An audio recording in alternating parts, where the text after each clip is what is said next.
নির্বাচনে যে অনিয়ম হয়েছে, ফলাফল তৈরিতে, ফলাফল ঘোষণায়, প্রিজাইডিং পোলিংরা যখন ব্যালট গণনা করেছেন, সম্প্রচার হচ্ছে একের পর এক ফলাফল।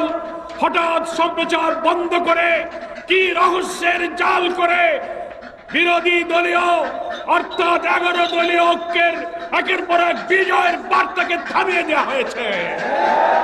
সেই রহস্য জাতির কাছে প্রকাশ করতে হবে।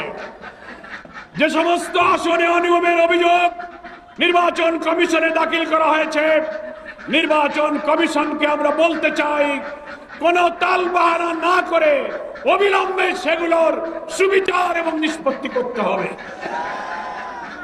নির্বাচন পরবর্তী সহিংসতায় দেশের মানুষ বিস্মিত।